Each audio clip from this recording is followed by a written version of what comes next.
Estamos de volta com o programa Eclésia dessa noite, falando sobre as grandes heresias na história da igreja. No primeiro bloco, começamos a falar sobre principalmente o conceito de apostasia, cisma e heresia.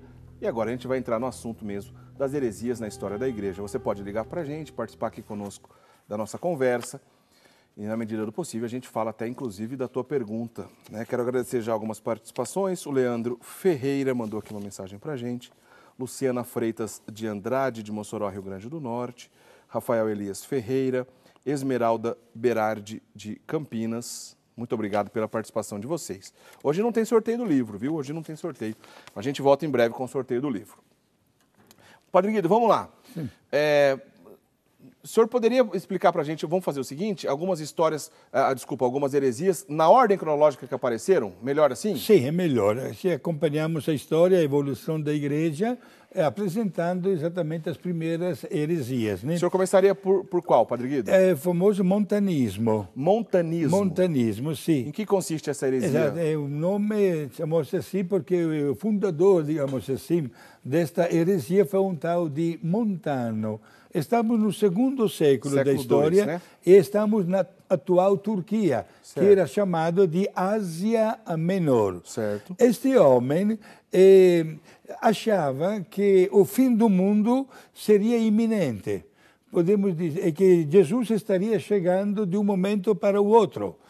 Poderíamos dizer, em prática, como se fosse um predecessor de todas as religiões adventistas de hoje, que estão aguardando a chegada do Salvador. Adventismo que espera o advento, né, que estão aguardando a volta do Messias. Exato. Este homem começou a dizer coisas que não batem com a fé. Qual, por exemplo, quem estava com pecado grave não seria perdoado pela absolvição da confissão. Ele dizia que a absolvição não pode absolver pecado grave. Não podia, absolutamente. Para as pessoas casadas que ficavam viúvas, não permitia que pudessem celebrar segundas núpcias. Quando nós sabemos, pela doutrina cristã, que o vínculo da indissolubilidade do matrimônio vai até a morte de um dos dois. Quando um dos dois morre, a outra parte está livre também, querendo, pode casar novamente. Por isso, este homem, este Montano, lá no ano 156 após Cristo, começou a divulgar na Turquia, Ásia Menor, esta teoria, esta heresia, que naturalmente foi condenada imediatamente pelos primeiros concílios da igreja. A igreja, periodicamente, fez questão de reunir os bispos com o Papa para avaliar a caminhada que estava sendo feita. E, naturalmente, começou a dizer, não, esta teoria está errada, e este Montano foi condenado exatamente pelo primeiro concílio. Né? Então, a heresia de Montano, conhecido como montanismo, lá do século II, exagerava ali na questão em relação, por exemplo, ao perdão dos pecados, que a igreja não teria poder, ou que o sacerdote não poderia agir em nome de Cristo para perdoar, por exemplo, pecado grave. Né? Um excesso de escrúpulos também, Padre Guido? Também, assim? também. E vou dizer mais um pormenor, gente. São Paulo, também ele enfrentou comunidades que acreditavam no iminente retorno de Jesus. Ele chegou a escrever aquela frase: vocês não podem ficar de braços cruzados aguardando pela chegada de Jesus. Aliás, ele disse que quem não trabalha não tem nem direito a comer. Isto é, devemos santificar o momento presente, estando sempre pessoas assim como vigilantes, mas trabalhar, aumentar o nível da nossa fé, produzir obras de verdadeira caridade. Então, o montanismo foi a primeira aí do século II. Sim. E na sequência, Padre Guido, qual o senhor destacaria? Qual que é a próxima heresia? O gnosticismo. Gnosticismo. Sim, Isso é um pouco mais complicado, hein, Padre Guido? Exato, porque é uma teoria, uma heresia que afirmava que as pessoas são almas divinas como prisioneiras dentro de um mundo material. Isto é, apresentava um contraste entre a matéria e o corpo espiritual. Digamos logo que o gnosticismo é fruto de um sincretismo religioso. Quando uma pessoa, não tendo um conhecimento profundo da doutrina, mistura os elementos. coloca, e nós notamos até hoje, tantas vezes, com o problema da superstição, às vezes querendo saber se vou ter um ano feliz, eu procuro a cartomante e companhia, gente, superstição, uma atrás do... que é tudo condenado, né, da igreja. E nós notamos que o gnosticismo afirmava uma coisa contra a fé. Qual? Não tem valor a vida sacramental, mas somente a minha oração para me salvar. Isto é, condenava o valor da redenção de Jesus. É gravíssimo. E este erro, Eric e prezados amigos, foi repetido 1500 anos depois pelas igrejas protestantes. Até hoje, todas as igrejas protestantes acabaram cortando 6 dos 7 sacramentos. Certo. Deixaram somente o batismo e olha lá, notaremos que tem algumas que nem o batismo é válido.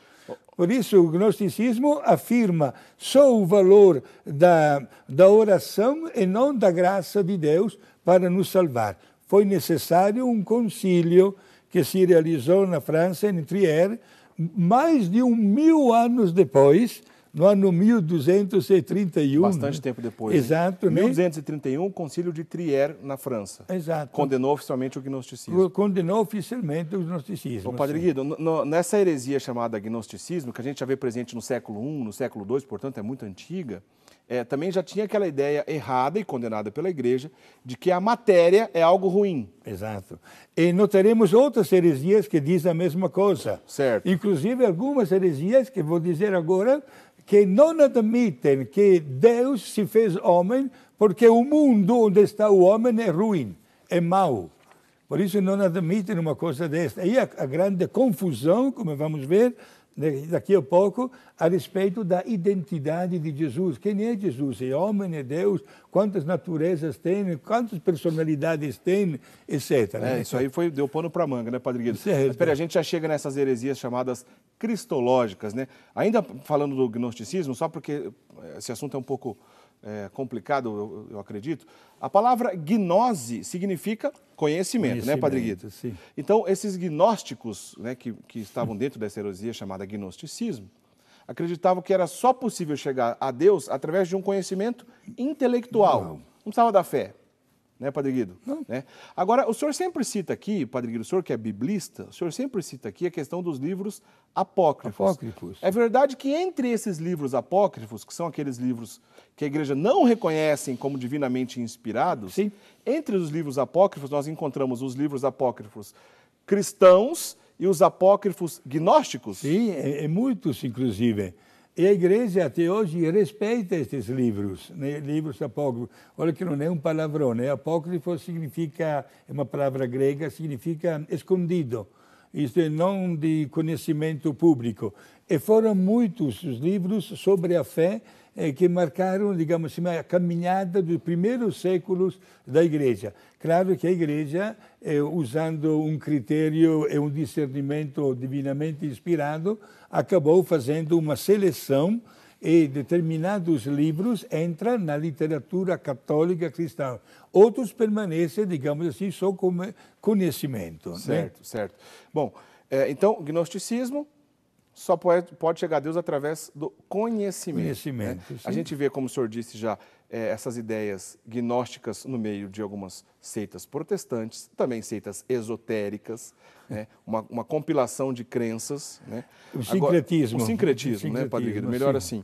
Agora, só vale um rápido comentário, porque o gnóstico já está bem explicado o que é. Agora, a gente ouve uma outra expressão chamada agnóstico, que a princípio colocou o A na frente, como a gente sabe em língua portuguesa, significa não, né? Não a gnose. Porém, esse conceito de agnóstico ele é um pouquinho complicado. Né? O agnóstico é aquele que não exclui a possibilidade da existência de Deus, pois também defende que não é possível chegar ao conhecimento de Deus, nem através do próprio conhecimento, na origem da palavra gnose, muito menos pela fé. Em poucas palavras, não é aquele que se declara ateu, pois o ateu é aquele que não acredita em nenhuma existência de Deus, nenhum tipo, né, de existência divina. O agnóstico admite uma possibilidade de uma existência de algo parecido com a figura divina, porém não identifica com nada. Não deixa de ser também uma espécie de esoterismo, né, Padre Guido? Sim, é como um credo pessoal. Certo. Pessoal, portanto, não existe nem lei de igreja, nem vida sacramental, etc.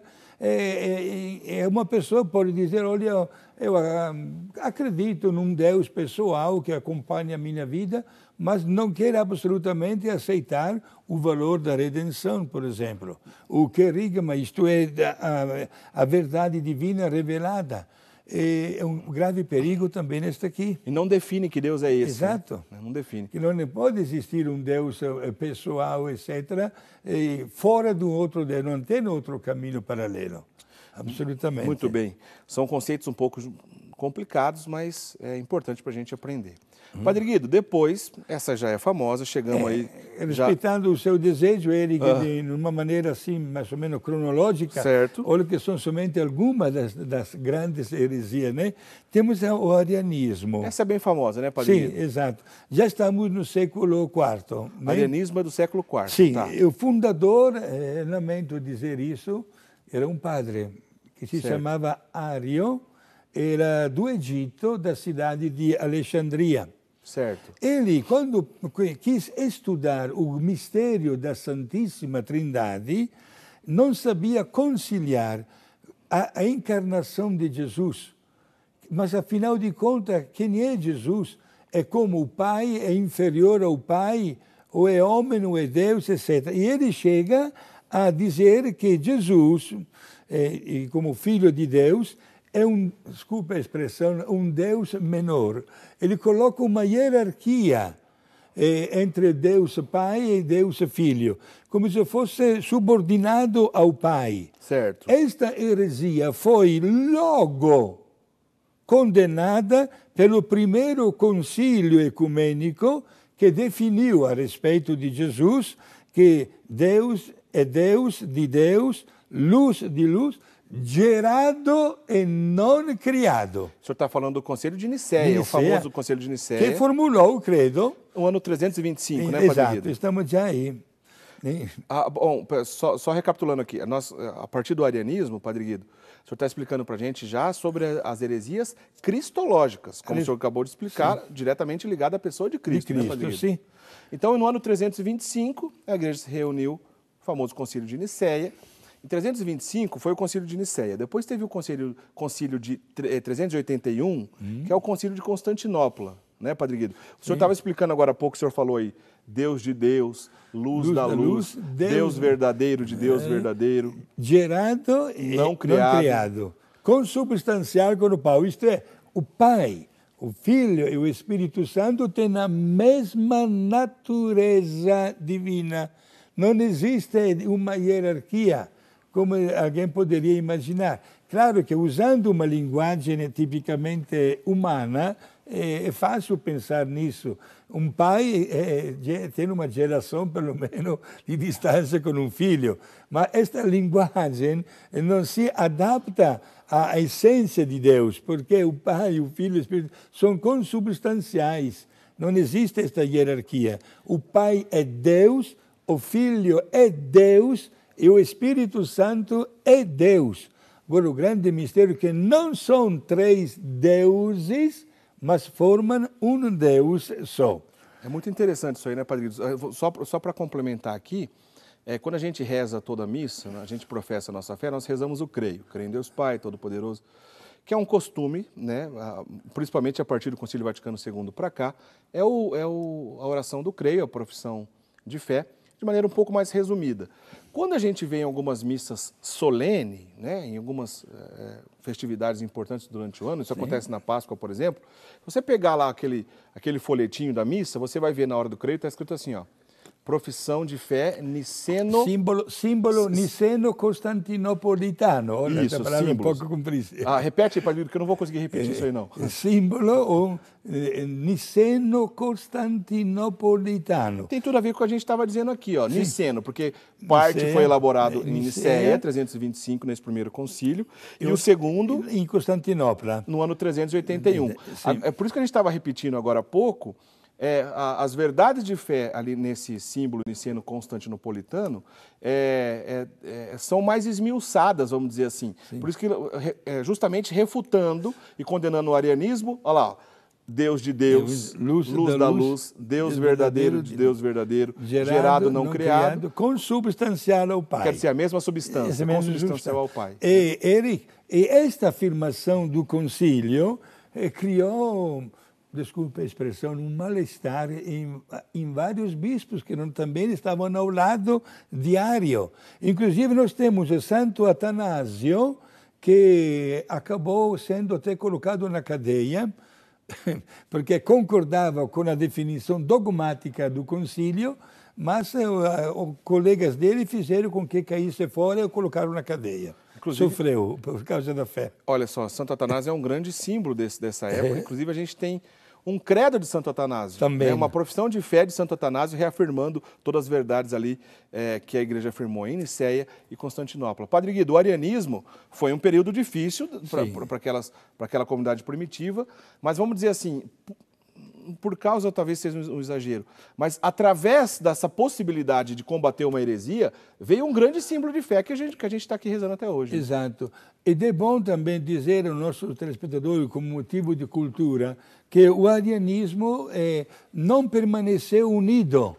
Houve ramificações do arianismo. Certo. E a igreja teve que enfrentar ventos muito contrários para poder defender a fé proclamada e anunciada através do concílio niceno-constantinopolitano. O Padre Guido, antes da gente ir para a próxima, na verdade é uma outra, mas está interligada aqui com o arianismo, porque o próprio Santo Atanásio, que teve que combater diretamente essa heresia de Ário, depois também teve um problema com o macedônio, o macedonismo, mas aí ao invés da figura, o problema ser a figura de Jesus Cristo, do Espírito Santo. Espírito Santo, né, Padre Exato, Guido? que era proveniente do Filho. E também aí a igreja teve que intervir, porque quando se trata de analisar, estudar e adorar as três pessoas, nós adoramos com a mesma intensidade e sem criar divisões entre uma pessoa e a outra, e as outras duas. Poderíamos dizer que o macedonismo foi até um antecessor, desculpe, mas temos que defender a história das testemunhas de Jeová. Por quê, Padre Guido? Porque até hoje as testemunhas de Jeová não aceitam a presença do Espírito Santo como Deus. Certo. A tal ponto, é bom que os senhores saibam que nas Bíblias, que nem se chama de Bíblia, que eles têm nas mãos, chamam a revelação das Escrituras, assim, na Bíblia deles, toda vez que está escrito Espírito Santo, está escrito com a letra minúscula. Certo. Gente, não se pode modificar nem uma palavra, nem uma vírgula da Bíblia. Uma coisa é ter um parecer diferente, outra coisa é publicar como se fosse a palavra da verdade. Não, tenhamos humildade, digo isso para tantos nossos irmãos que precisam conhecer a verdade para amá-la. Aproveito para agradecer todos os amigos que mandam e-mail com tantas perguntas, procuro responder a cada um, sem fazer nenhuma distinção, sem mesmo não conhecendo ninguém, mas eu sei que a palavra, quando chega nas vossas casas, com a verdade revelada e defendida pelo magistério da igreja, é palavra segura. Padre, a gente já vai para um próximo intervalo, que o tempo aqui está voando. Lembrando, o arianismo lá do século IV, Ário defendia que Jesus não era Deus. O macedonismo começou no século IV. O Espírito Santo. O problema era com o Espírito Santo. Não admitia que o Espírito Santo era Deus. Na sequência, a gente vai falar de outras heresias antigas e chegar até os dias de hoje. Vamos para o intervalo, a gente volta já já, não sai daí.